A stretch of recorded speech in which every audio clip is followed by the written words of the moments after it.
देखिए, सबसे पहले तो मैं आज सभी प्रदेशवासियों को अंबेडकर जयंती की बहुत बहुत शुभकामनाएं देता हूं, क्योंकि आज का दिन एक बहुत महत्वपूर्ण दिन है। बाबा साहेब डॉक्टर भीमराव अंबेडकर जी ने, जिनको हम संविधान निर्माता भी कहते हैं, एक ऐसा संविधान हमारे देश को दिया कि इतनी विविधताओं के बाद भी आज देश एक होकर मजबूती से आगे बढ़ रहा है। ये बाबा साहब की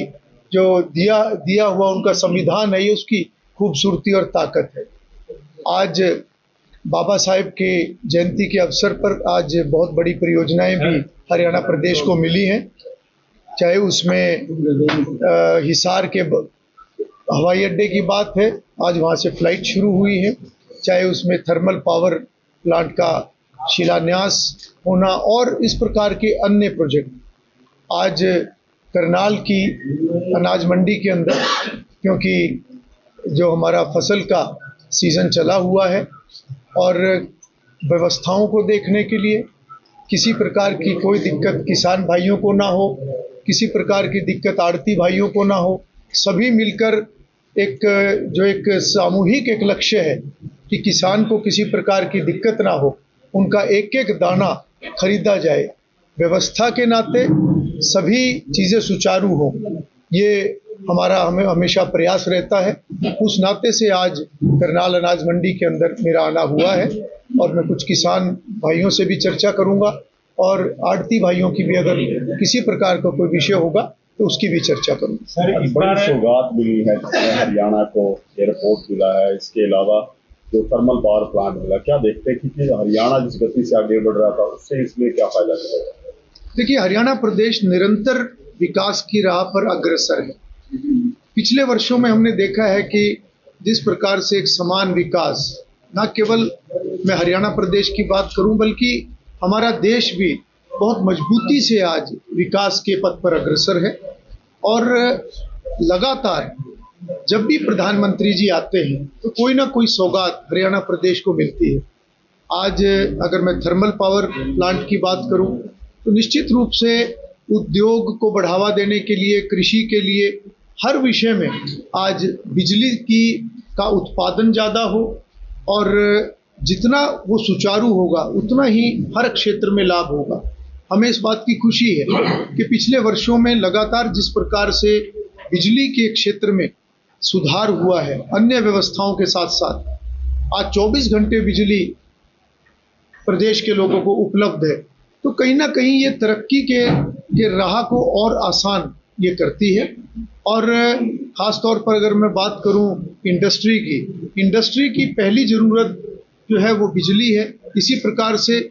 घरेलू की बात करें, कृषि की बात करें, आज कोई भी एक क्षेत्र ऐसा नहीं जहां बिजली की आवश्यकता ना हो। तो उस नाते से जो ये सुधार है और उसके अंदर और प्रोडक्शन स्टेट के अंदर बढ़े और उसके साथ साथ सोलर के विषय पे भी सरकार लगातार आगे बढ़ रही है, तो मैं समझता हूं कि ये परियोजना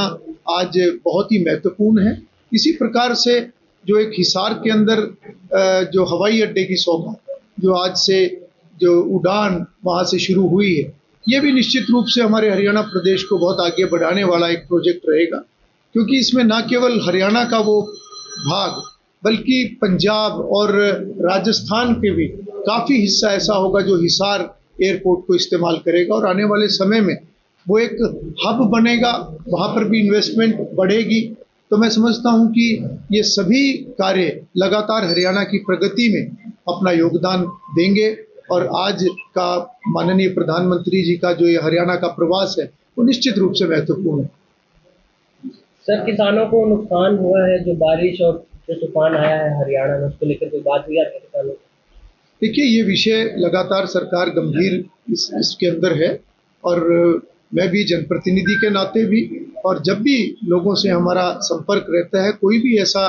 विषय आता है तो उसको संज्ञान लिया जाता है और जब भी कोई इस प्रकार से किसानों का नुकसान होता है तो निश्चित रूप से सरकार मुआवजे की तरफ भी बढ़ती है। और पिछले 10 वर्षों की हम बात करें तो 10,000 करोड़ से ज़्यादा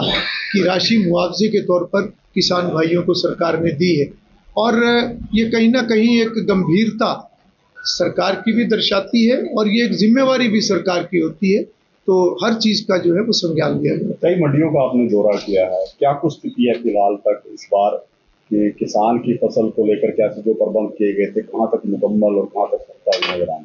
देखिए, कुल मिला के व्यवस्थाएं सुचारू हैं। फिर भी जब पीक सीजन होता है या कोई भी सीजन होता है, उसमें कोई ना कोई विषय आता रहता है। परंतु ये भी सही है कि कोई भी विषय आए, चाहे वो लिफ्टिंग की बात है, चाहे वो पेमेंट में, आज अब तो पेमेंट बिल्कुल समय पे पेमेंट के लिए सरकार जो है बड़ी गंभीरता से कार्य करती है। तो कोई भी विषय आता है तो उसको साथ के साथ दुरुस्त किया जाता है। अधिकारी भी उस नाते से सजग हैं और सरकार के पास भी किसी प्रकार की कोई बात जाती है तो सरकार तुरंत निर्णय लेती है।